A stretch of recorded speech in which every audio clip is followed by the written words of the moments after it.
Everyone thought that he was a pathetic orphan whose parents went to get milk and never came back, but he trains to become the strongest spirit warrior. Liang was a pathetic loser who lives in the world of magical ghosts and deadly spirits alongside his father Kao, who is the protector and leader of the area, and his mother who just gave birth to his younger brother Yan because his father's pull-out game is weak. Just like him, even his brother is completely useless and has no spiritual energy, because of which not only his dad but even his mom leaves them in the middle of the night to get some milk. He thinks that their parents will be back soon, but just like my dad, they never return back. Moreover, a complete idiot named Lu becomes the new leader of the area, who hates ugly kids and ends up slapping the shit out of Liang, just like my abusive ex. He declares that he is the new leader of the street and summons his spirit king to show off his big balls to the kid without his consent. He asks King to throw the boy off the cliff, thinking he's just a spirit, but learns that he has a lot of latent magical powers. While Lu was still thinking what to do, Yan starts crying like a which annoys King, who grabs the boy and tries to throw him outside of the spirit world, but Liang snatches him out of his hands and jumps into the human realm to save his brother. He sets up a camp under a bridge and steals from shops to survive and feed his brother, but the capitalistic shopkeeper from America won't tolerate this much loss, so he sends his assistant to get the kids. The assistant Eda finds Liang's hideout under the bridge and manages to convince him that he is not an enemy. He offers to take him to an orphanage, but Liang says, "You're not my dad! Ugliest!" and refuses his offer. He somehow survives like a regular homeless person, but one winter day, Yan falls sick. Liang takes him to the hospital, but Chinese healthcare is also shit like America, and the doctor refuses to treat him without money. Having no option, Liang goes to Eda and asks him to take him to the orphanage. Liang gets a nice warm bath and a hearty meal there, but notices that his brother is missing and goes out to find him. It turns out that Eda just sold Liang to a perverted rich man and threw his brother Yan in the trash where his weakest belongs. Liang lashes out at him, but Eda just shuts him up and hands him to his new master, who asks his maid to beat him up until he obeys him. Even after this, Liang refuses to abandon his brother and awakens the guardian spirit named Yujin sleeping inside him. He breaks out of their house, finds Ada before forcing him to reveal the location of his brother and robs him for money. After finding his brother, he immediately runs back to the hospital and throws money on the doctor's face, telling him to treat Yan immediately. 4 years have passed since that day, and Yan and Liang have grown a lot now. They run a cartel by themselves, beat bullies up with Yujin's help, and steal money from them. They had also upgraded their lifestyle to the homeless pro version. One day, Liang decides that he is strong enough to take back his home and goes alongside Yan, only to find out that Demon Street has become a slum and evil ghosts are rampaging everywhere and hunting down innocent spirits. Yan wants to be a hero and tries to save a girl being harassed by a ghost, but he only angers Ghost, forcing Liang's spirit Yujin has to save his pathetic ass. Liang asks the dumb girl to take care of her ugly brother while he joins Yujin to fight the ghost. They use some combo moves to push the ghost away while he throws a giant boulder at them in return. Thankfully, Yujin slashes the boulder to bits and then sends the ghost flying before Liang finishes it off by slamming it to the ground. The news of the brothers' return reaches Lu, and he apprehends them at the gate of the Demon Street with an army of ghosts. Liang tells Yan to run and hide, while he faces Lu alone. Lu summons King, who attacks Liang, but Yujin stops him using all his strength, but is not strong enough to defeat King and gets struck to the ground. Lu laughs at him for being such a massive loser and reveals that his parents were killed by a very strong spirit. This completely shatters Liang, who stays there depressed while he is again sold to a guy named Santong, who is Lu's boss, while Yan hides with the mute spirit for safety like a pathetic beta. The zero-volume girl somehow keeps him safe from the ghosts lurking around, but because of all the stress and fear, she starts turning over to the dark side. On the other hand, Santong takes Liang to Death Island, which is like the Epstein Island of spirits, where kids between the ages of 5 and 18 learn to control their guardian spirits. Liang doesn't have time for this, so he leaps into the sea to escape, but even a dumbbell can swim better than this loser. The instructor fishes him out and sends him in, where he runs into a bunch of bullies. He tries to summon Yujin to deal with them, but nothing happens, as spiritual powers are disabled like Stephen Hawking's in this island.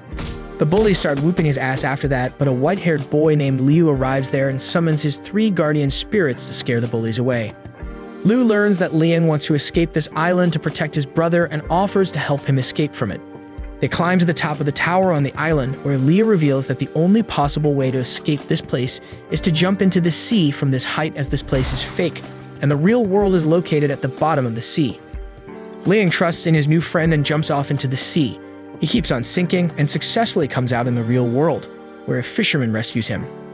He hitchhikes all the way back to Demon Street and thinks that he can finally see his brother again, where he learns that Lu has become a dictator, and he forces normal spirits into slavery. When they lose hope and turn into ghosts, he makes them compete in Squid Games and then recruits the strongest one in his army. Miss Zero Volume is still hiding Yan, and an old spirit snitches their location to Lu just for a Playboy magazine. Lu's ghosts find them, forcing Yan to protect Ru from them, but he is useless as a white crayon and gets slapped. One ghost picks up the boy to finish him, but Liang arrives to save the day and kicks the ghost away. As he apologizes to his crying brother for being late, Yujin takes down all the ghosts. Suddenly, they notice something inside Ru snapping and realize that she has turned to the dark side because of her fears. She attacks Yan, but before she can do that, Liang commands Yujin to hit her away.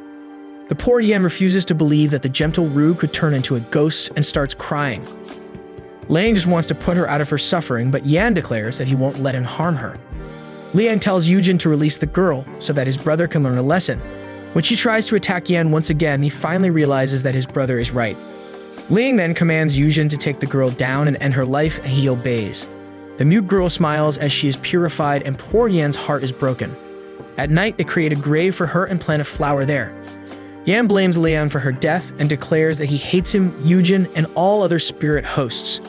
He declares that he will take revenge for Ru and grow strong enough to beat Liang one day. Liang respects his sentiments and says that they were too weak this time, so they leave to grow stronger through their training arc.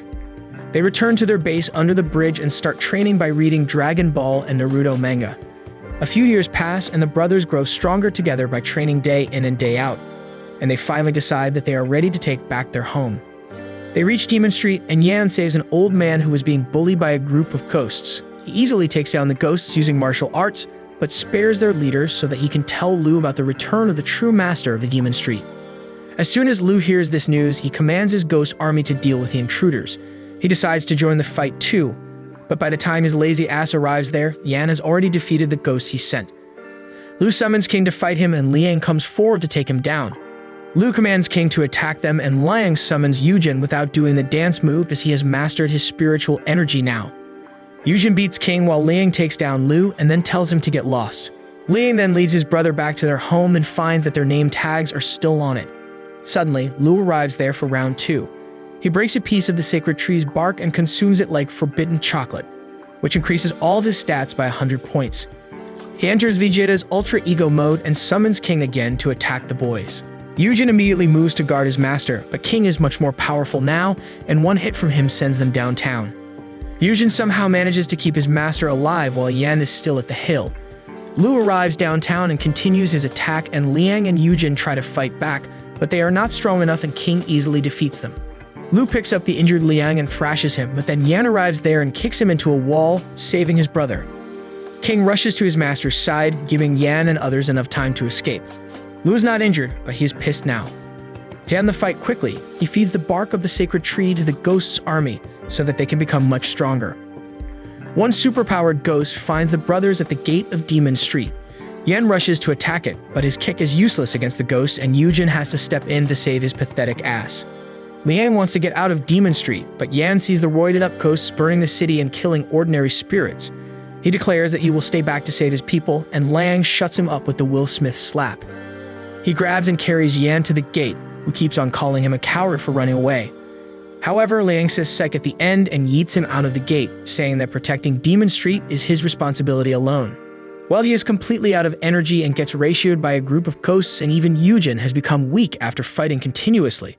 They get their ass handed to them by the ghosts, who tie up Liang and take him to Lu's home, who asks him where his brother is. When Liang doesn't reply, he throws him against the wall and King asks his master to let him interrogate the boy. He starts kidding him with some punches as fake as the WWE. Lu is pleased with that and asks Liang to reveal his brother's location. He stays silent, but then a ghost informs Lu that Yan is in the human world. Lu laughs and sends his goons to bring the boy to him. Outside the gate, Yan is trying his best to enter Demon Street again, but he fails and starts crying. Suddenly, he senses a presence but can't see a ghost that has crossed the Hell Gate to attack him. He thinks that he is fighting John Cena and gets beaten easily. The ghost soldier grabs him and Yan spits blood on it to make it visible, but that doesn't last long. Yan suddenly notices a fire hydrant and breaks it, and the rain makes the outline of the ghosts visible. He tries to fight them, but they are still far too strong for him to deal with. However, he gets an idea and jumps to sit on a ghost's face, but in a non-kinky manner. He drags the ghost along with him into the gate and soon reaches Lu's house, shocking everyone. Lu just laughs and walks towards the boy, who attacks him without a warning. Lu plays around with Yan before kicking him to the side, and when he charges at him again, he punches him and sends him next to his brother. They get up and suddenly launch a combo attack on him, landing a kick to his face. Lu is frustrated and releases his spiritual energy to push Liang back, and then knocks out Yan with a slap. They try to attack him again and again, but Lu pushes them back each time. Yan gets up and tells Lu that he really hates spirit hosts like him who think they are superior to humans just because their imaginary friends are real. Lu grabs his head, and as Liang runs to his rescue, he trips and steps on him. The brothers struggle, and even Yujin rushes to help them, but King doesn't even let him enter the house and keeps beating him outside. Lu laughs at Yan, saying that he will give him a chance to prove his hatred for spirit hosts. He erases Yan's memories and he can no longer recognize Liang, but still has his hatred for him. Devoid of his memories, Yan attacks his brother and Lu tosses a knife at him to make the job easy. Liang tries to snap his brother out of it, but it is no use and he picks up the knife. Yan attacks him and Liang dodges his attack before slapping him hard. He tells him to snap out of it and keeps telling him to wake up even as Yan keeps attacking him. Liang cannot fight back against him openly, and the best he can do is disarm his brother and toss the knife in the air.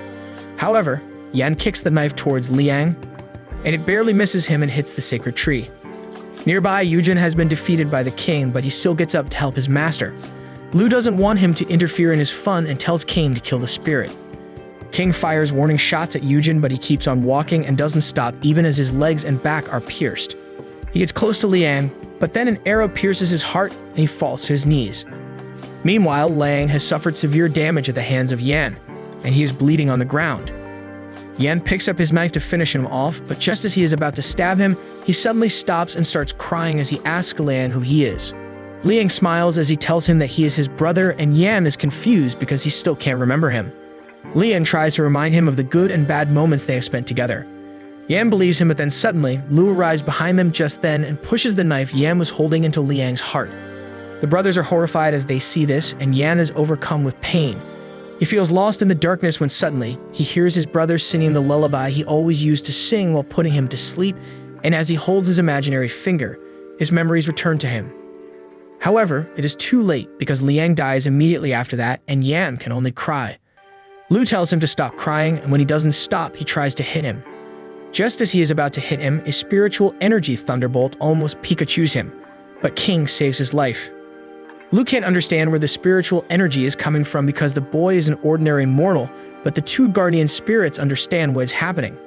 They realize that the reason Yan could manifest spiritual energy till now was because he was born different.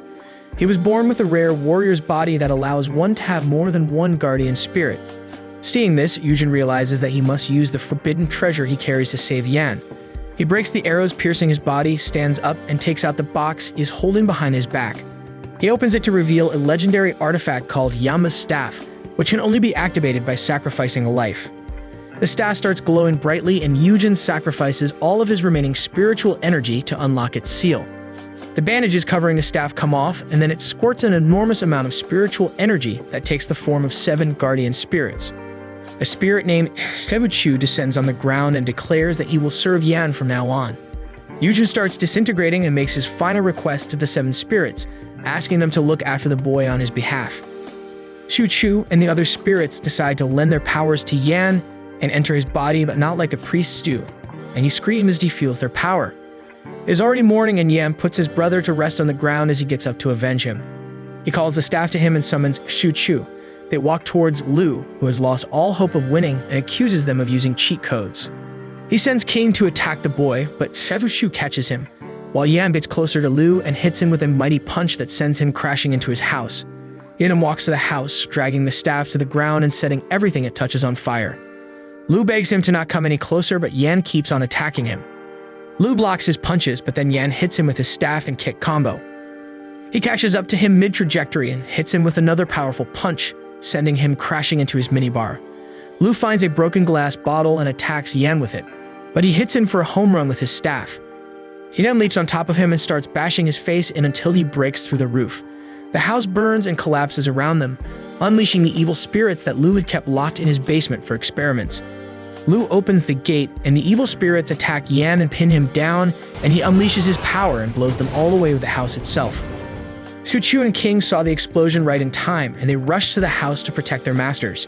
Su Chu successfully protects Yan from the fallen debris, while King picks up Lu and starts running away to safety.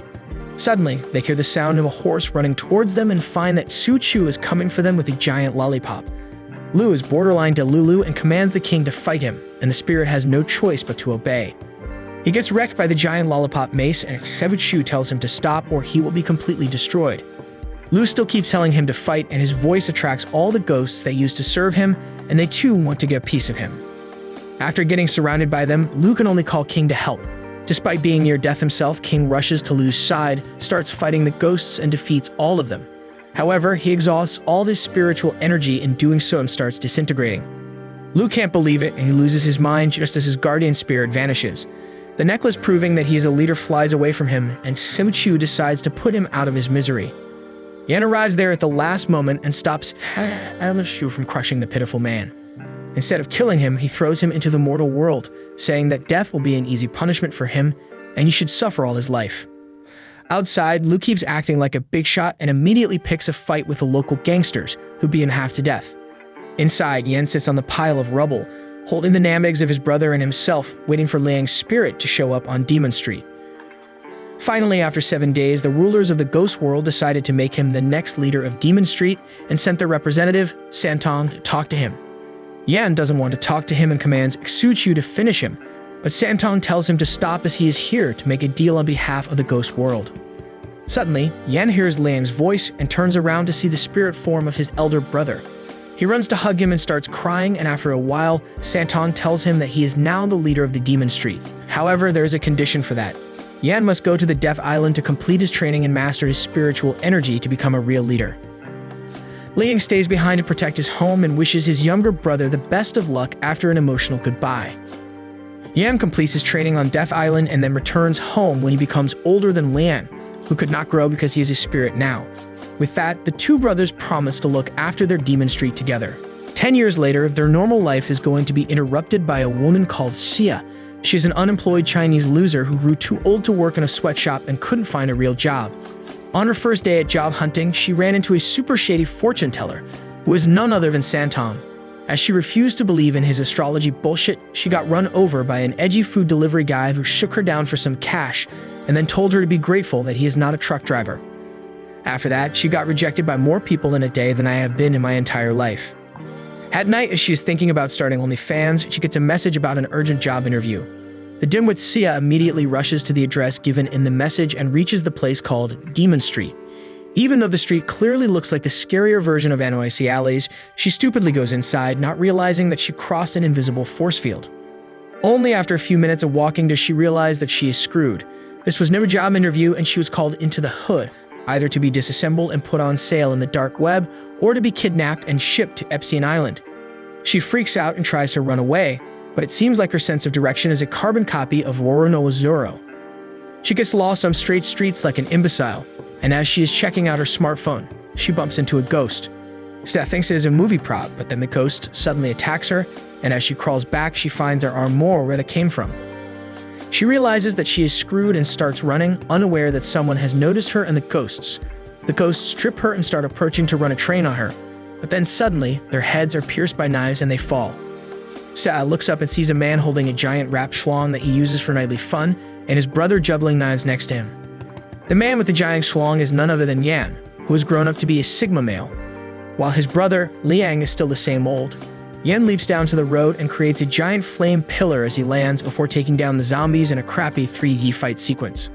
Meanwhile, Liang goes to Xia and asks her what she is doing here, as it is a hell street where ordinary humans are not allowed. He then tells her that his brother is the guardian leader of this place who is hunting down the ghosts using his fire power. As Xia hears his voice, she suddenly recognizes him as the Uber Eats delivery guy from the morning. He recognizes her too, and they start quarreling with each other. Yan says that he needs her to pay for the repair of his bike, and if she doesn't have cash, a guac 3000 will also do. Xia calls him a predator and starts cursing him out, And in the meantime, the big daddy of the ghosts comes there. Yan notices the boss and goes to confront him. He is surprised to find that the boss is a high-level ghost who can even talk, and he replies that his army is here to take over the street. Yan just laughs at him, saying that even female comedians are funnier than him. He declares that among the various hell streets, the Demon Street is the most dangerous one. He is the leader of this place, and he is not going to let just any ghost come and take his territory away from him. The ghost charges up his spiritual energy, but Yan attacks him first with his giant schlong. The ghost boss pushes him back and then charges at him, but Yan quickly dodges and moves behind him before sending him crashing into a nearby house. The boss is not going down with this, and he rushes at Yan again, launching a barrage of quick attacks. However, Yan is faster than him, and he once again moves behind his back to kick him away. They keep on clashing, and it seems that their strengths are an equal match, but then the ghost boss gets a chance to knock Yan off his feet. He rushes to deliver a finishing blow, but Yan hits his schlong on the ground, creating a flame sphere around him that deflects the ghost's attack and destroys his weapon. Yan quickly moves behind him and then hits him with a cannon shot point blank.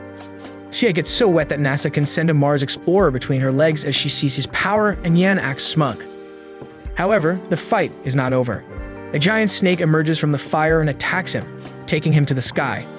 The ghost boss had unleashed his ultimate attack by transforming his arm into a snake to attack Yan, and he suddenly had the upper hand in the battle.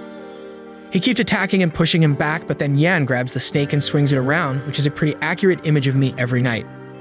Yan smashes the ghost boss into a building, but that makes him drop his guard. The giant snake attacks him from the ground, and while Yan tries to dodge its attack, the ghost hits from the top. The ghost boss rushes at him again. He kicks him, hits him with his snake, and then drags him through 3 floors of concrete. The ghost boss thinks that he has won and declares that he is the boss of this region now since he has the biggest snake here. He then commands his lackeys to have fun killing the girl and the boy, and Xia thinks that they are really doomed now. Suddenly, she hears Yan's voice as he comes out of the rubble, like he is the Undertaker. He rises up, telling the boss that the rulers of the ghost world choose humans as the guardians of the hell streets, just because they have the ability to form a contract with guardian spirits, and with their help, they become invincible. Yan declares that he didn't want to use it, but now there is no way but to unleash his guardian spirit.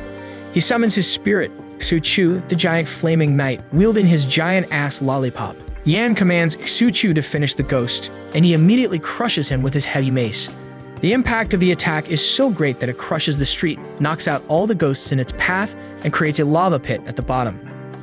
The remaining ghosts are too terrified, and as Yan declares that this street is his turf, they all fall to their knees before him.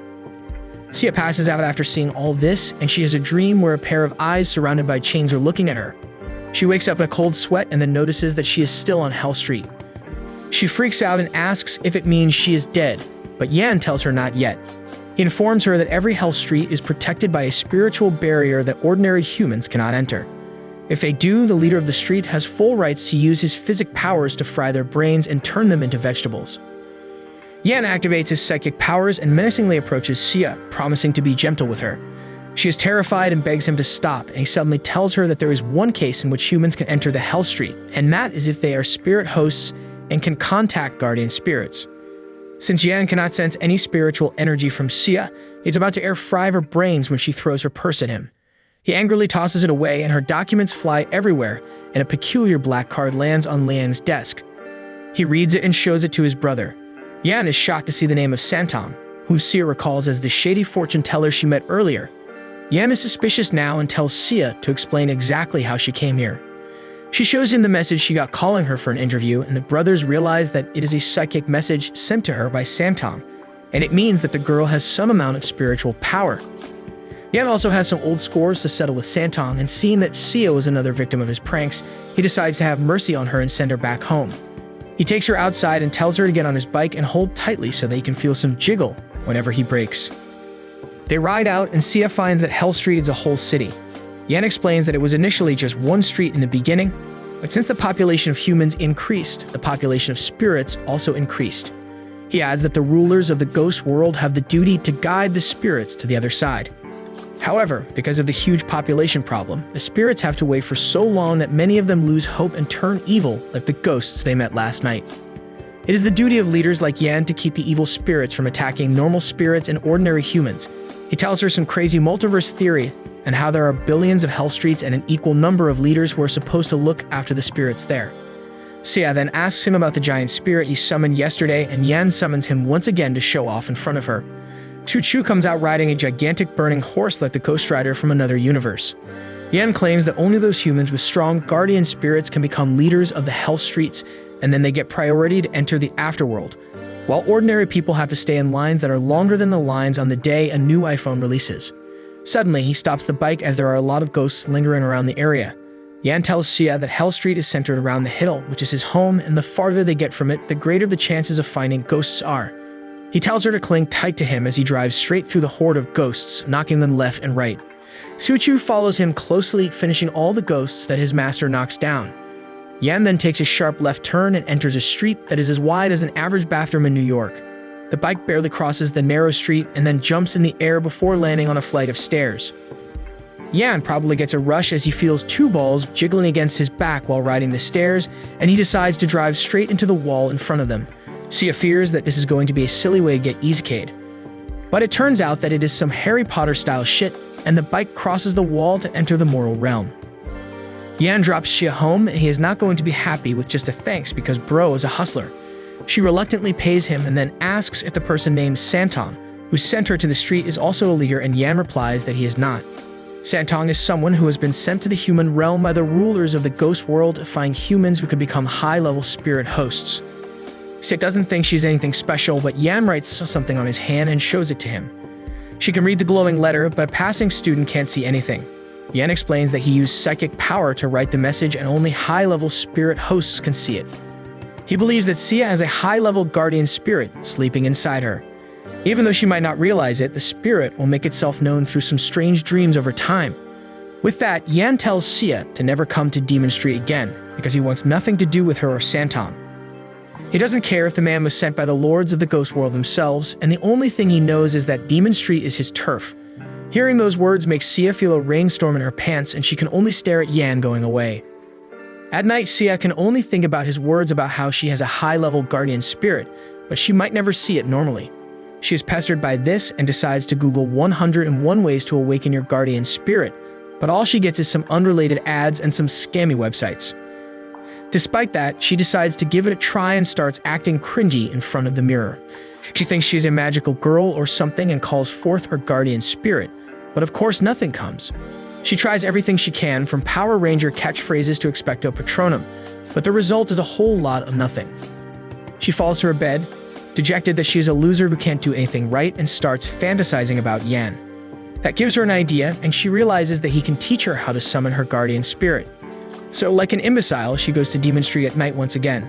Luckily, one of her brain cells returned from vacation, and fearing that the ghosts may gang up on her again, she decides not to go in there. Xia thinks that living a life of adventure is not for her, and she should just be a nameless extra who lives and dies without creating any impact on the world. The next day, she goes to a job fair again and finally gets selected when she gives the slightly handsome recruiter a handy under the table. At night, she celebrates getting her first job and tosses away the copies of her resume. She finds the pamphlet of Santong among them and thinks that she doesn't need it now, so she throws it out of the window. However, the pamphlet goes to a robot straight out of the Terminator movie series, and he can sense some spiritual energy from it. He scans the area and finds that it came from Xia's window, and he decides to apprehend her. In her room, Xia is creating imaginary scenarios like most of us do before going to sleep, when suddenly she spots the Terminator robot in her room. She freaks out upon seeing it, and then suddenly, the robot grabs her neck and pins her against the wall. The robot scans her while choking her in a non-kinky way and finds something peculiar about her. The robot is about to terminate her when suddenly someone grabs its head and crushes it like an egg. Yan falls to the floor and finds that the one who saved her was Santong, the shady fortune teller. He tells her that the Terminator robot was sent by a group called the Crown who want to steal her guardian spirit. She doesn't believe him, but there is no time to ask for details as a bunch of robots start entering her room. Santong throws away his cloak as he gets ready to fight them and tells Xia to run to Demon Street immediately. She runs away while Santong fights against the robots. Xia tries to take the elevator, but robots are already there and she is too lazy to take stairs all the way to the ground floor, so she runs up and reaches the rooftop instead. She barricades herself there, but the robots climb from outside because they have Spider-Man's genes in them. They surround her, and then the door to the roof bursts open with another robot coming out. Luckily, Santong takes it down quickly and then attacks the other robots to keep the useless Xia safe. However, there are too many robots for even him to take down, and he and Sia are pinned against the edge of the roof. She asks him what to do now, and he simply pushes her off the roof, hoping that Gravity Chan doesn't send her to an Ishikade world. Luckily, she falls into the window-cleaning elevator, and Santong cuts the ropes to send her down quickly. Thanks to him holding the rope, she doesn't die from the impact. Santong then tells her to run to Demon Street as she will be safe there, and Sia takes one look at the robots crawling towards her before bolting off. As she curses her guardian spirit for landing her in this mess, she doesn't even recognize Truck Kun coming to get her. But then, surprisingly, she becomes the first woman in the Animverse to defeat the invincible Truck Kun. Sia is shivering on the ground as Santong catches up to her. She tells him that her guardian spirit protected her from the truck. Soon after that, they reach Yan's home in the center of Demon Street, and Santong tells Sia that this is the safest place for her right now. Liang welcomes her in, and Sia praises him for being a gentleman as opposed to his idiot of a brother. Yan arrives there just then, and he is not pleased that Sia is bitching behind his back while drinking tea in his house. He then asks why she is here when he clearly told her never to return, and she points at Santong, who brought her here. After that, Liang shows Sia the name tags of all his family members tied to the sacred tree in front of their home, while Santong asks Yan to train the girl. He refuses, saying that he ain't running no school, and if the girl needs training, she can go to the Death Islands. However, Santong reminds him that the Death Islands follow the same rule as Epstein's Islands, and Sia is a bit too old to be sent there. She hears only the old part of their entire conversation and begins lashing out at Yan for talking about her age like a typical woman. She claims that she identifies as a kid, and she can do anything other kids can. Santong stops their quarrel and tells Yan that even if he doesn't want to train Sia, he wants her to stay with him for the time being because she's being hunted by the crown. He adds that the increased number of evil spirits who are growing more powerful than ever is also because of the crown. Santong says that this is going to be trouble for the ghost world and its rulers, and as a leader, Yan should try his best to help. He refuses to do more than the bare minimum to keep his job because he didn't take it for the sake of the ghost world in the first place. He just wanted to keep Demon Street safe because it was his home, and he is not going to suck any dead meat to keep this job. Yan refuses to be Sia's nanny, and she lashes out at him, saying that she is a strong, independent woman who can do all types of household work herself. Well, she fell for the oldest trick in the book, and Yan tells her that if she wants to stay here, she must work as the unpaid maid. He lives his kinky fantasies by making her dress up like a maid and serve him and his brother. She does everything she is told to, and Yan rings a bell whenever he needs a handy from her. He even wants her to take up his food delivery job so he can just laze around all day, but Xia is not having that. Even Liang tells his brother that sending the girl out into the human world will be risky since the crown is looking for her. Yan gives up on sending her outside, but he still calls her a waste of space, just like my parents call me. Xia gets furious on hearing this and tears away her maid uniform, saying that she will pay him if he wants money. Yan gets greedy and decides to charge her a high rent, but it turns out he has no idea about the rents in his city, and he asks for like $100 a month. Xia is shocked and gives him $200 instead, and on receiving that, Yan immediately becomes a feminist and starts serving her. The tables have turned, and this time she is the one ringing the bell to order him around. Yan is exhausted at the end of day one, and Liang just laughs at him for selling his body for just $200, just like an OnlyFan thought. He then asks her why the crown is hunting the girl, and they summon Santon to give them some answers. He replies that it is because of Sia's powerful guardian spirit and the elixir of revival the spirit holds. The elixir can bring the dead back to life, and Santong tells Yan that if he can help Sia summon her guardian and be on her good side, she might give him a couple drops that might bring the people he wants back. Yan doesn't completely trust Santong, but he thinks that it is a chance worth taking. The next day, Sia rings the bell right as she wakes up, hoping to make Yan give her a massage, but he doesn't come. So she was outside and finds him staring at the tree. She asks him if he can hear the bell anymore. He throws her a bundle of dirty rags, telling her that they are going to start her training now. He immediately takes her under the bridge, where he used to live in the past. Yan tells Sia to hold her breath under the water for as long as she can, but she comes out panting after just a few seconds. She tries to play the woman card and says that girls can't hold their breath for too long, and Yan tells her that a couple of searches on the hub will prove her wrong immediately. He tells her to stop being a wimpy and get down if she wants to summon her guardian spirit. The next step of the training is carrying a heavy turtle shell on her back uphill, and after that, he teaches her to bite her thumb like they do in every second anime when they have to summon something.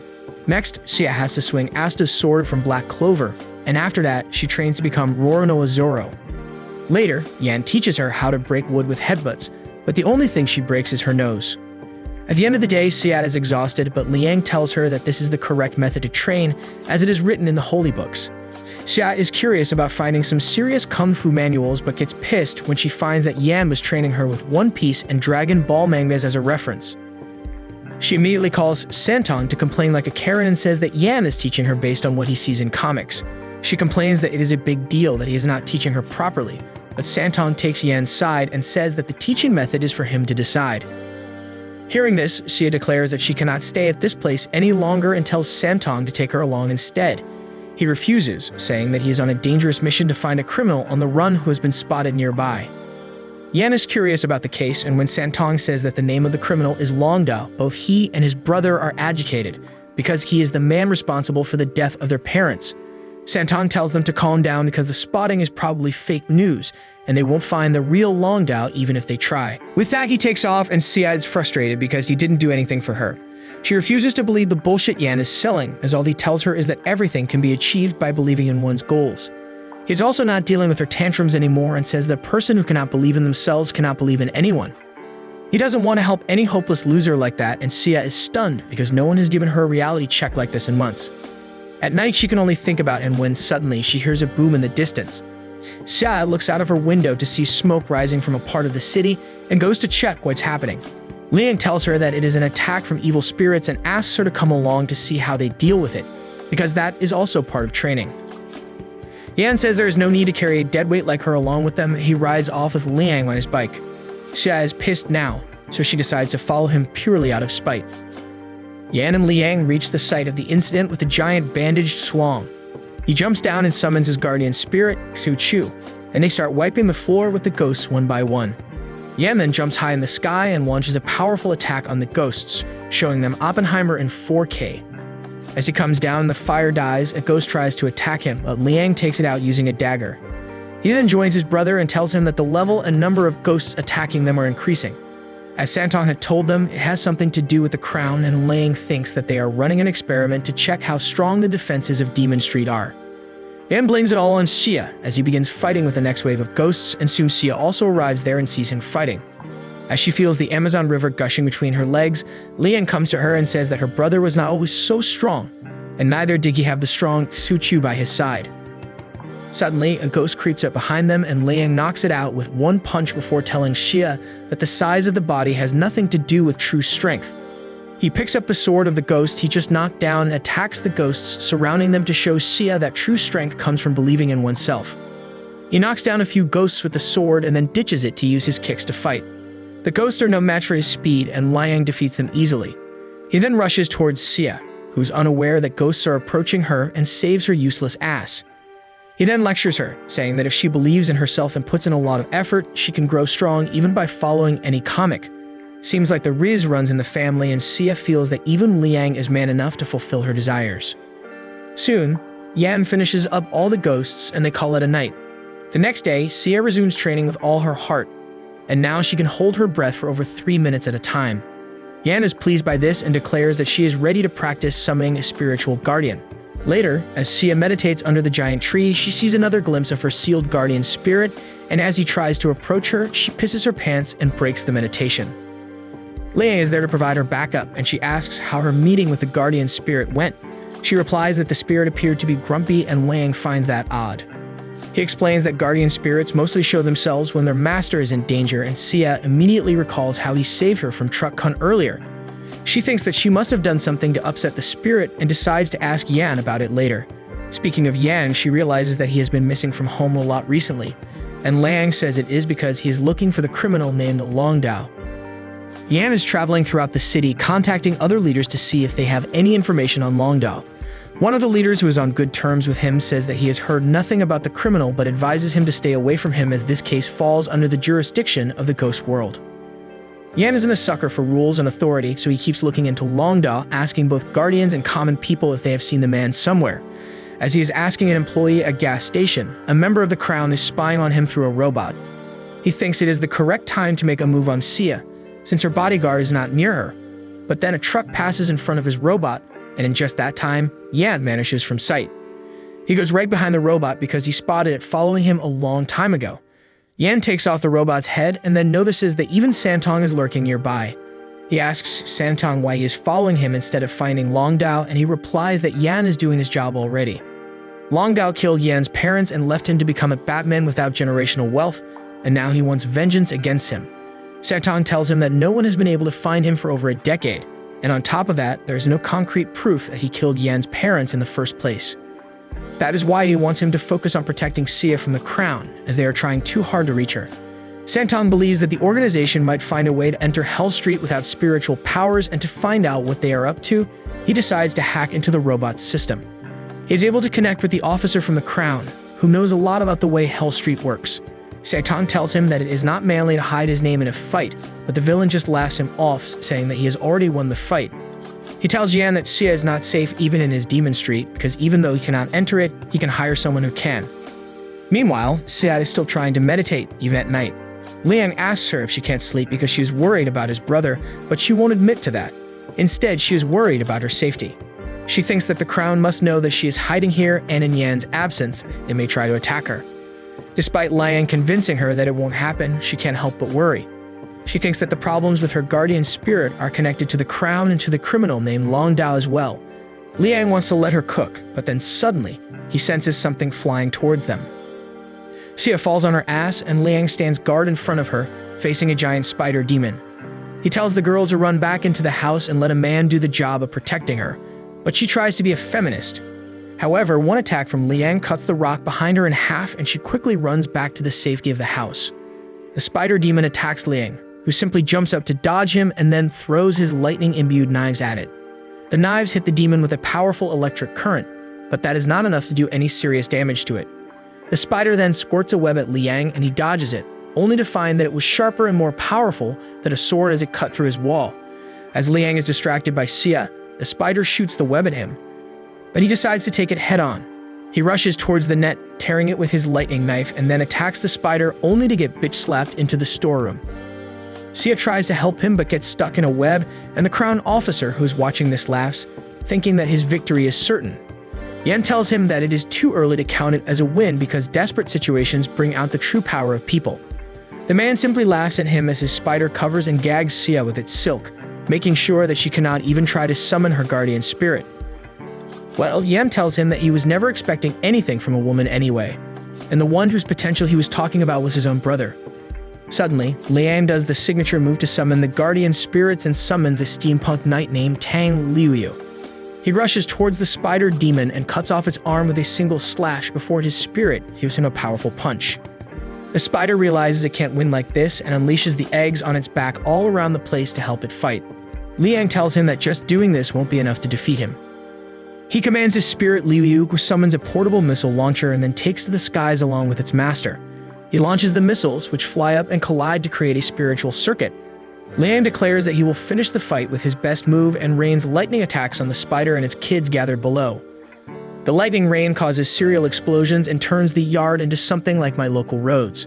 Xia is left speechless by this because all this time she thought that Liang was not a spirit host, and now suddenly he summoned a guardian spirit out of nowhere. The truth is soon revealed as the spirit kneels down and Liang takes out its battery.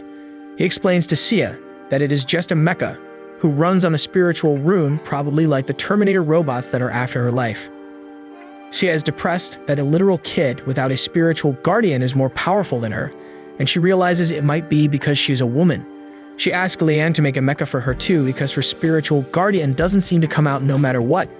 He simply replies that letting a woman handle such high-level technology would be dangerous, and on top of that, it is helpful only against small fries. Liang explains that the mecha has limited function, but a guardian spirit can grow alongside its master and can even evolve further. Xia is not convinced and thinks that she can do just fine with a mecha, when suddenly Yan and Santong arrive there. As Yan fixes the damage to his house with the help of Xiao Chu, Santong tells Xia that a guardian spirit is not meant only to fight. It is like a friend and constant supporter to its master, and it can only be summoned when they have a level of mutual respect. Once the spirit is summoned, it grows closer to its master, and they become stronger together. Santong then tells Xia that Crown is after her guardian spirit because he is special, and if she wants to stop him from falling into evil hands, she must summon it soon. Xia nervously replies that she is scared every time she comes in front of her guardian spirit, and no matter what she tells him, he doesn't seem to listen. Santong is curious and asks if there is anything else that is peculiar, and just as Xia is about to tell him that her spirit is bound by chains, Yan interrupts her. He says that she is not able to summon the spirit because she is a loser who is not working hard enough, and from tomorrow on he is going to double her training. She complains about it, but he replies that they don't have much time because the crown seems to have found out about the weakness of Demon Street's defense. Yan claims that he can't keep protecting the border for too long, and sooner or later they will send more powerful creatures than the spider to catch her. Yan increases Xia's training intensity, and she keeps on doing the step to summon her guardian spirit. She gets embarrassed by it soon enough and starts quarreling with him. Xia asks Yan how he can summon his spirit without the edgy hand signs, and he replies that he has a close bond with his spirit and a lot of spiritual energy. The gestures are only to control the spiritual power of beginners so that they can summon the spirit, and he has already mastered his control over his power, so he doesn't need that. In the meantime, Liang and Santong just sigh over their behavior. Santong says that bringing the girl here was not just for her training, but for Yan's sake as well. He knows how impatient he is, and on top of that, he seems to be blinded by his strength and pride. That is why he wants him to learn more about himself by teaching another person. Liang asks him if he is doing this to make up for his actions in the past, and Santong replies that he doesn't remember much about the past. Right now, all he cares about is Xia summoning her guardian spirit before the crown finds her. After some time, Yan gives up on teaching Xia the old-fashioned way and thinks that they may try something bolder. He has heard that her spirit showed itself to protect her from Truck Kun, so he decides to capitalize on that. Yan summons Xu Chu and tells her to pick up the girl and follow him. Xia's resistance is useless as Xu Chu picks her up and follows his master all the way to the edge of the demon street. Yan says that this is a good place for her to start training because a lot of bloodthirsty ghosts are here. Before the poor girl can even fully understand what he means, Yan leaves her there and bolts away from the place along with Xu Chu. Xia is terrified, and that fear gives her all the steroids she needs to run faster than Usain Bolt and catch up to Yan's bike in an instant. She doesn't want to die at the hands of the ghosts, and he replies that her guardian spirit will definitely protect her. He tells her that if she doesn't take this risk, she will surely die when the Crown organization finds her. Yan then tells Xu Chu to make the girl get away from him and rides away into the distance. As the ghosts start swarming around Xia, even Xu Chu takes his leave and enters the ground through a portal. Now she is terrified and cannot even make the gesture to summon a spirit. Luckily, Yan, Liang, and Santong are all nearby in case anything happens. The ghosts are getting closer to Xia, and she does her best to dodge them and send them away. One ghost apprehends her from behind and grabs her, and the others pin her to the ground. Liang wants to help her immediately, but Yan tells him to wait a bit longer. Xia is getting closer to death with each passing second, and she screams for someone to help her. Her guardian spirit is just about to wake up and save her ass when suddenly, Yan and the other two men swoop in and send the ghosts flying. They interfered only because they could sense Xia's guardian spirit and found the reason it could not come out. It was bound by something called the heart chain, and only Xia can break those chains and free him as his master. That may take too long to do on her own, and Yan declares that they don't have that kind of time. The next morning, Yan and Santong have tea, where Santong says that the only way to allow Xia to break the heart chain in time is to let her consume the branch of the sacred pagoda tree outside his home. Yan refuses to let her do this because the tree belongs to his family, and he doesn't plan to let anyone use it for their personal gain. Just then, Xia arrives there and asks what they are talking about. Santong takes her outside and tells her that if she consumes any part of the sacred pagoda tree that absorbs the spiritual power from the atmosphere, she will experience an explosion of spiritual power within herself. She is angry that Yan didn't tell her this, and he tells her that it is none of her business to know about it. Xia says that she wants to eat the tree's branch immediately, but Yan refuses to let her. He says that she is always relying on shortcuts and running away from practice. He accuses her of not working hard enough, just like the billionaires tell the minimum wage guys working for them. She snaps on hearing this and says that she is really working hard, and Yan must be blind if he can't see it. He deems her words mere excuses and shuts her down for good. Santong stops their fight and tells Yan to think calmly about his choice. That night, as Yan lays down in bed, Liang asks him if he can just forget what happened in the past and let the hopeless girl eat a branch of the pagoda tree. He refuses to do so because the power of the tree was what led their family to ruin indirectly. Liang understands his reasoning, but he thinks that perhaps Xia can control the surge of power. He trusts her, but Yan does not. Meanwhile, Xia is sitting on the edge of the hill by herself when Santong disturbs her.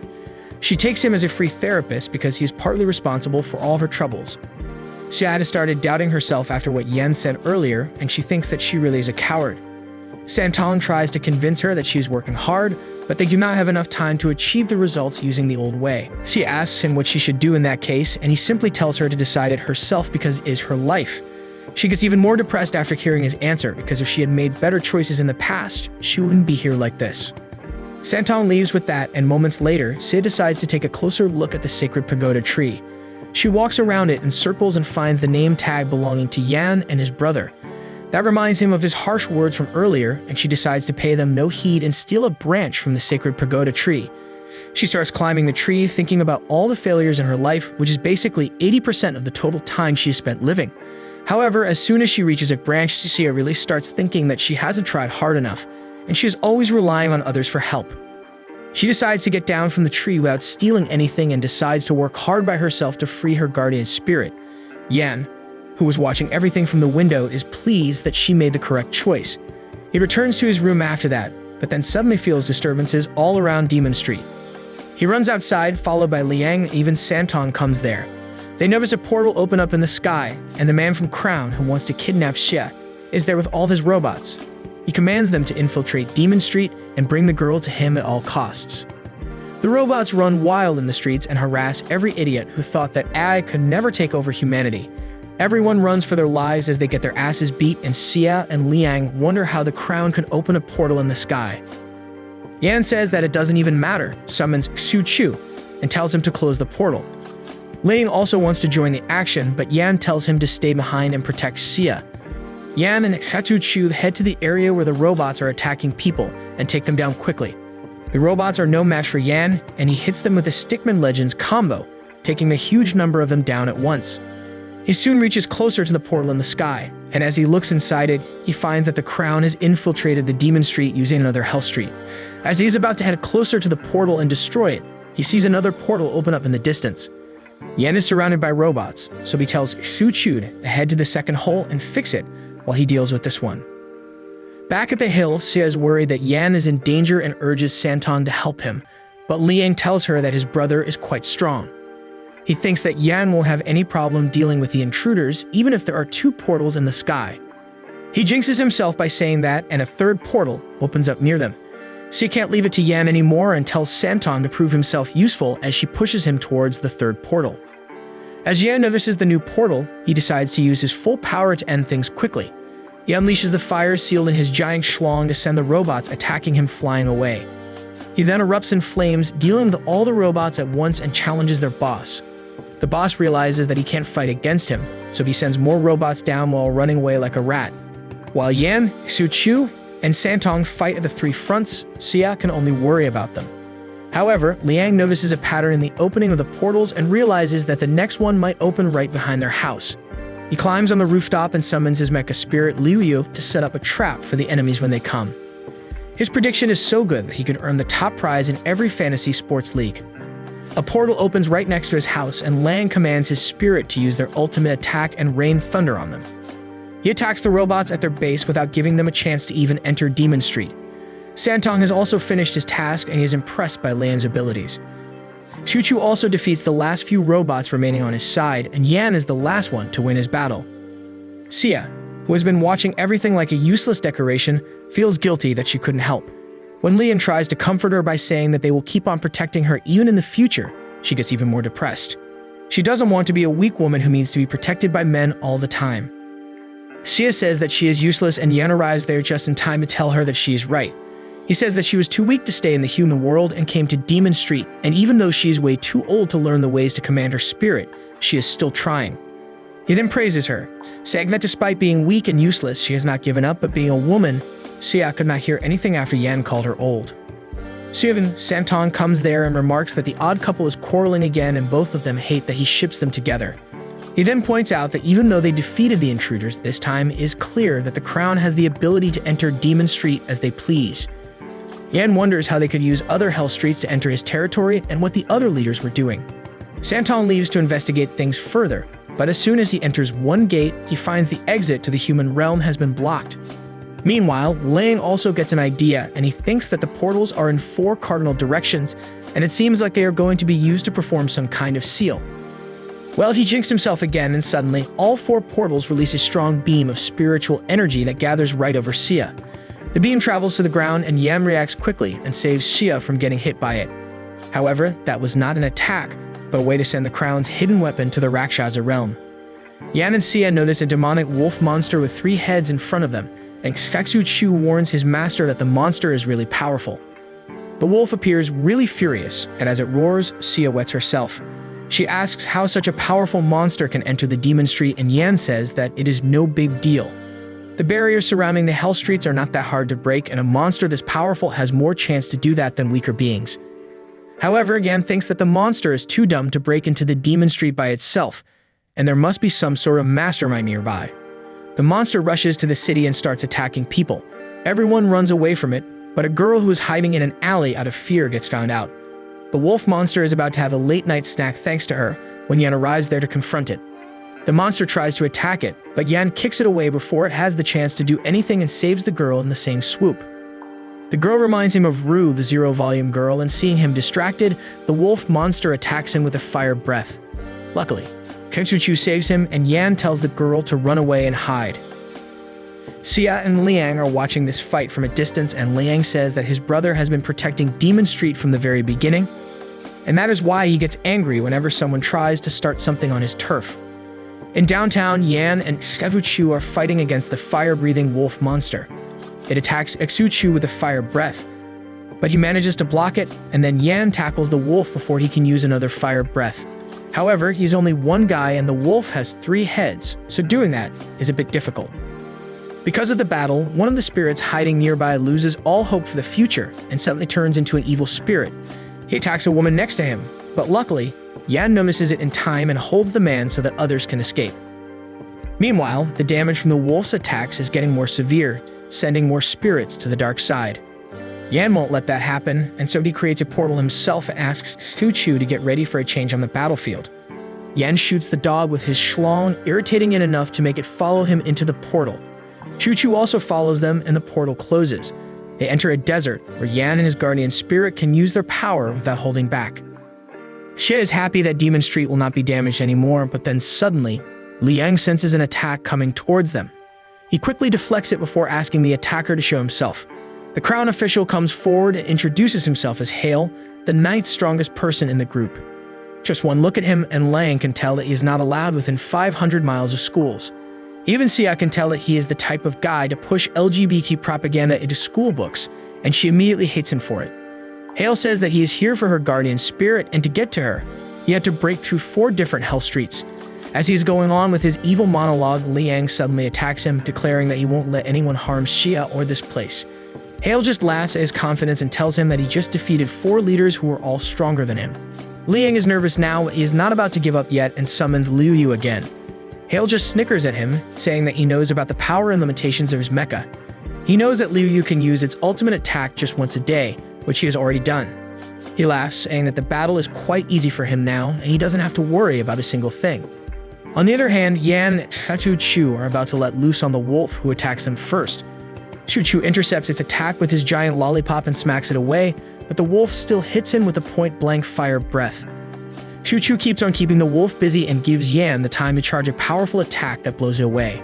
However, that attack doesn't do much damage to the wolf, probably because it is also a fire element monster, but Yan is just too dumb to see it. He commands Xu Chu to join him so that they can tag team the wolf from both sides and find out its weakness. They run towards the wolf, with Yan taking the front and Xu Chu taking it from the back, but in a non-kinky way. The wolf realizes that it is under attack and quickly attacks Xu Chu, but Yan saves him by shooting a fire cannon at the monster. He reunites with his master and thanks him for saving his ass, and together they wonder about the monster's weak point. They attack it again, and Xu Chu distracts the monster with the giant lollipop, while Yan jumps on it and breaks one of its teeth. They move back after that, and Xu Chu points out that the wolf has never once opened its eyes ever since they started fighting, but it can still track their movements precisely. Yan replies that it must be because the monster must have the sharp hearing and nose that most dogs possess. Xu Chu asks him what they should do now, and he replies that he lured the monster to this desert because it is a special dimension that is the forgotten end of all the hell streets. There are portals to every hell street there, and Yan thinks that the wolf can't catch their scent if they use those portals to attack it. He commands Xu Chu to lure the monster, and he runs away while dragging his mace on the ground. The wolf follows him, and Yan rides it to predict what it is going to do next. The wolf breathes fire at Su Chu, who vanishes into a portal, and then Yan attacks the wolf from the top before jumping into a portal overhead. He reaches another hell street and shoots the wolf from there, but it dodges it and escapes. Yan and Su Chu chase it through more dimensions than Doctor Strange explored in his movie while launching surprise attacks at it. They finally bring it back to the desert, but there they notice that the injuries on the wolf heal by themselves. They realize that the wolf is actually a guardian spirit that can heal its injuries using spiritual energy, and the only way to defeat it is to kill the spirit host. Meanwhile, in the Demon Street, Liang is at a disadvantage in his fight against Hale, and Sia comes out to worry for him. He tells her to hide somewhere she won't be a hindrance to him, and she obeys. Hale comes forth, taunting the boy for being too weak, and he jumps in the air using his mecha's help and throws knives at him. Hale quickly dodges them and appears behind Liang even before he can blink. Liang dodges him somehow with the help of his mecha, but it has taken too much damage to move. Hale tells him to give the useless girl to him and he will spare his life, but Liang is not going to do that. He charges towards the queer villain but gets his ass whooped by his kung fu moves. Seeing no other way out, he tells Sia to consume the parts of the sacred pagoda tree so that she can free her guardian spirit and fight the villain. She listens to him and runs to the tree, but then chickens out as she thinks that Yan will not be happy and will ask her to pay with her body. Liang tells the useless to hurry because being his brother's slave will be better than being a lab rat for Hale and his group. Sia understands and strips off some bark from the sacred tree. She treats it like a forbidden chocolate bar and it feels as horrible as the first time she gave her uncle a Guac Guac 2000. However, the bark of the sacred tree worked, and suddenly, Sia started overflowing with spiritual energy. Her guardian spirit receives the energy and breaks free of its chains. Sia screams as an insane amount of spiritual energy is released from her body that illuminates the entire Demon Street. Everyone is blown away by the shockwave resulting from that energy, and her spiritual guardian comes forth.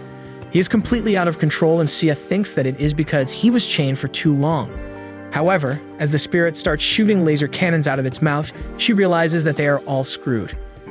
Suddenly, a fireball hits the spirit's head, and he gets even more agitated. He turns around to see who dared to hit him, and when he doesn't find anyone, he just attacks the sacred tree. His laser cannon causes the tree to explode, and then the fragments of the explosion gather together and form a huge sky beam. The residents of Demon Street can only stare at the sky beam, but not for long as the beam starts sucking them in like a black hole.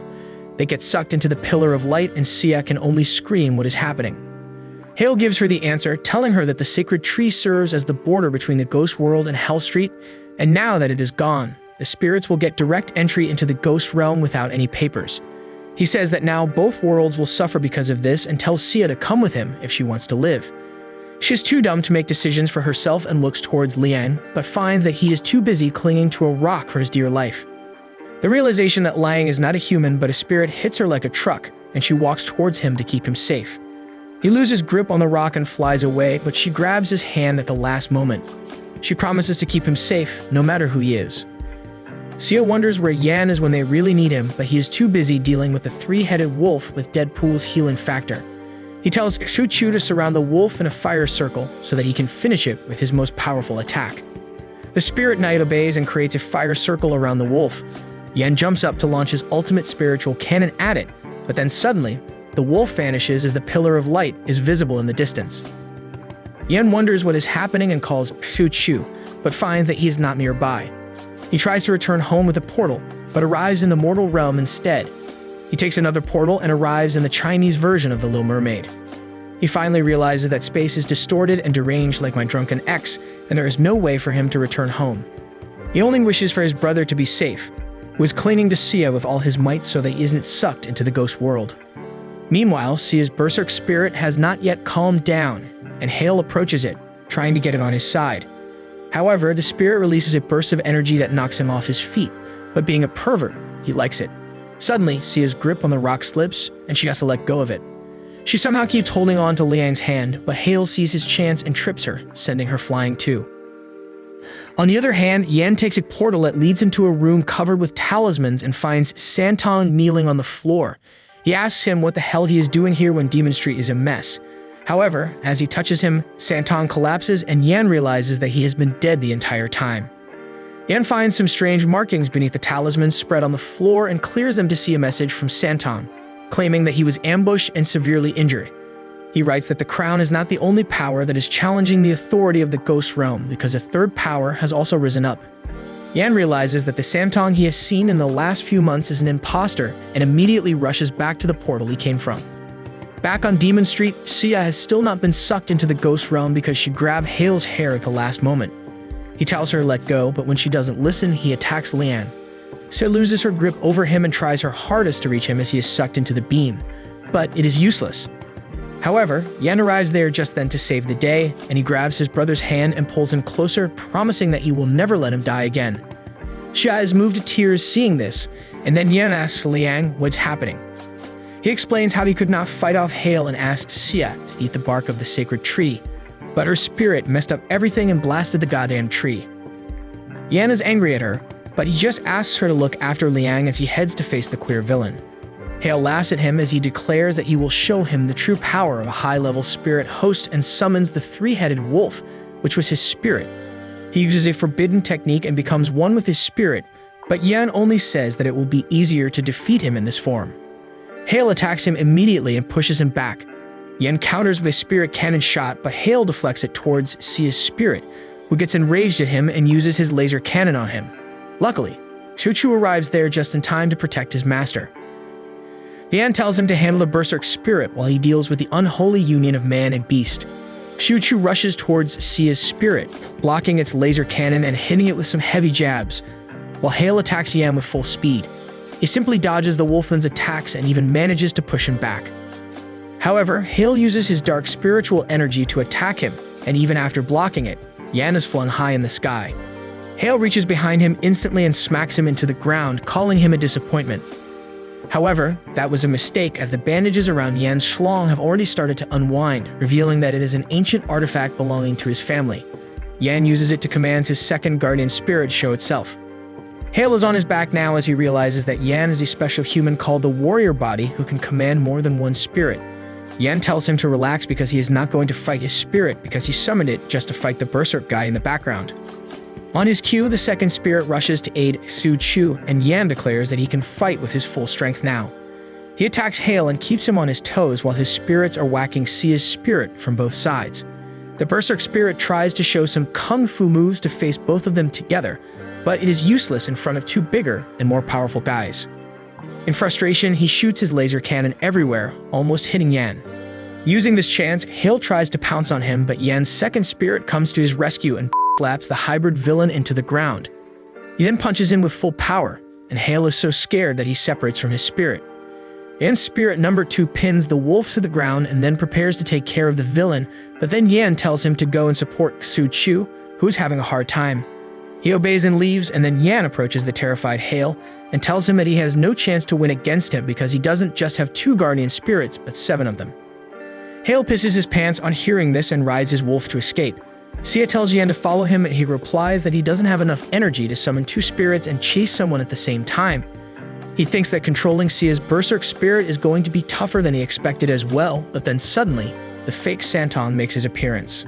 He sends the talismans to the sky and summons a spirit with a giant pot. The spirit jumps down and puts his giant pot over the sky beam, covering it and stopping the suction of spirits into the ghost realm. Sia asks him why he is so late, and Yan tells her that he is not the real Santong, but the man who murdered him. The fake Santong just laughs at being found out, but he doesn't mind because he has already gotten what he wanted through the destruction of the sacred tree. Sia feels guilty that she got used as a tool for the fake Santong's scheme, but he tells her that she should be grateful that he made her useful at least. He then reveals that the sacred pagoda tree can be restored by collecting parts from the other 3 sacred trees that are hidden in other hell streets. He's about to leave, but Yan stops him. The fake Santong tells him that he is in no state to fight him after summoning 2 of his guardian spirits. Suddenly, the sun rises, and as the sun rays hit Sia's spirit, the dark energy within it is expelled, and it collapses as it turns into a normal spirit. Sia nervously approaches him, but freaks out as he gets up. The spirit gently caresses her, saying that she looks like someone he used to know, and Sia doesn't understand what he is getting at. Suddenly, she takes a look at Yan, who is struggling to even stand up, and immediately asks her spirit to give him the elixir of revival. The spirit tells her that it took thousands of years to create the elixir, but he gave it to someone else years ago. Santon has no interest in them since the spirit no longer has the elixir, and he says Xiao before running off. Yan grunts because they helped Sia for nothing, and she can only apologize to Liang, who cannot be revived now. He just smiles as he tells her that it is good news because without the elixir, the crown won't pursue her and she can go home and live a normal life. However, Xia refuses to do so and declares that she will repair the sacred pagoda tree because it was her guardian spirit who destroyed it. She apologizes to the brothers, and then her spirit declares that he will always stay by her side and protect her. She asks him for his name, and he replies that he is called Lai Xuanyuan. Later at night, Yan and Liang sit on the rooftop, talking about how Xia really plans to repair the sacred pagoda tree. Liang tells his brother to go with her while he protects the demon street. Yan refuses, saying that he doesn't want to leave him alone yet again and recalls how things ended in the past. However, Liang convinces him to go out and see the world with Xia because there might be more dangerous things awaiting them in the future. The next morning, as Xia gets ready to depart on her mission, she finds Yan wearing a funny suit of armor. She laughs as she asks him if he is planning to cosplay something, and he tells her that this is his psychic armor made from the powers of his guardian spirits that will keep him hidden when they visit other hell streets. He tells Xia to create an armor for herself as well, and she asks her spirit to do it. He obeys and creates a special armor for her. But before doing that, all of Xia's clothes explode, giving the Virgin Brothers a sight to remember. Xia is furious at her spirit for being so inconsiderate, and he apologizes because he thought she was a boy since she is too flat. She walks away sulking, and Yan tells his brother that he will also take his leave now. Before going, he hands him the necklace that is the identity card of the leader. Liang says that he is a spirit, and according to the rules of the ghost world, he cannot become a leader. Yan doesn't care about rules and puts the necklace around him, telling him that he is the man of the house now. He leaves with Xia, but then stops abruptly and rushes back to Liang, who holds out his finger to him. Yan gently holds it with his whole hand. It reminds him of all the times he held his big brother's finger, and it feels odd that he has grown much bigger and older than him now. Yan tells Liang to wait for him, and he leaves on his journey with Xia. If you like this video, you would love the story of this loser who gets shot and reincarnated to a new world where he unlocks his SS rank powers.